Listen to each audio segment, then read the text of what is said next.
guys, so today we're going to talk about IV solutions, specifically how they relate to cerebral edema. So Haley has a wonderful way that she teaches all of our new hires about hypo, iso, and hypertonic solutions and how they relate to cerebral edema. So she is going to take over and show all of you.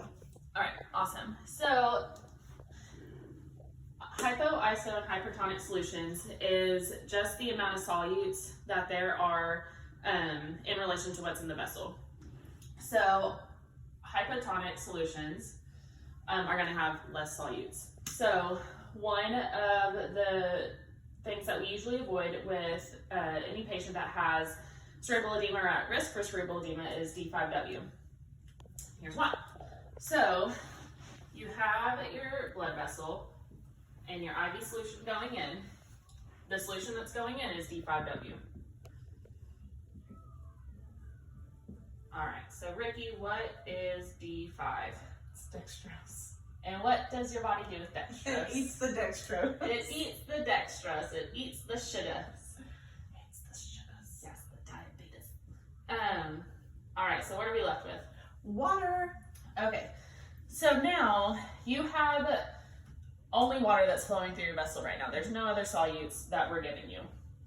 And you have this cerebral tissue out here on the outside. So since there are more solutes, or just there's a higher concentration than there is inside the vessel, where's the water going to go? It is going to flow into your tissue.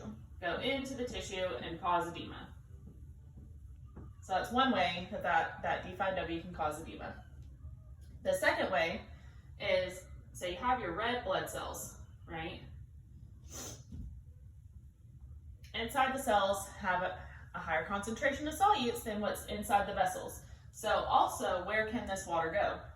Into the cells. Yep, inside your red blood cells, which is going to cause them to lyse or explode or whatever. So what's going to happen whenever they go? They release all of the byproducts. Byproducts, toxins, which is toxic to the cerebral tissue around it. So that can cause Cerebral edema. Yeah. So yeah, that's how, those are the two ways that D5W can actually cause cerebral edema. So in regards to isotonic solutions, so you have your blood vessel, it's going in. So the vessel, or the IV solution that's going in has theoretically the same amount of salt content that is inside your vessel, like just normally.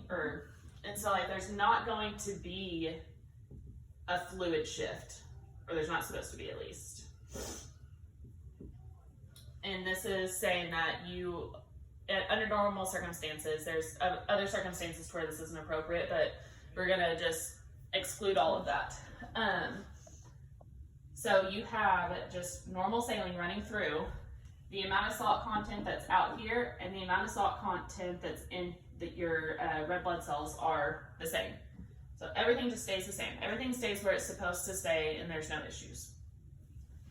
All right, sorry, I had some technical difficulties there for a second. So moving on to hypertonic solutions. So we use two different hypertonic solutions for our hyperosmolar therapies. So that would be 3% sodium and 23.4% sodium.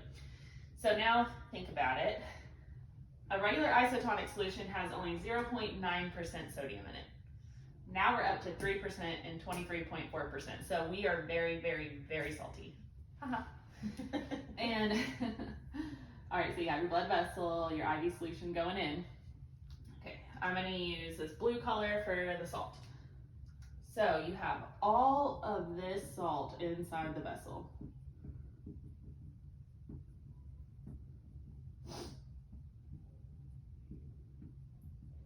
Okay, then you have all of this cerebral edema. So again, water follows salt. So Ricky, what is now going to happen? You're going to have the fluid from your cerebral edema go into your vessel. Exactly. So Ricky, question. We only moved fluid from one area to another area. Mm-hmm. How does this actually make it less fluid? How does it make it less fluid? Well, So, as in how it reduces the cerebral edema?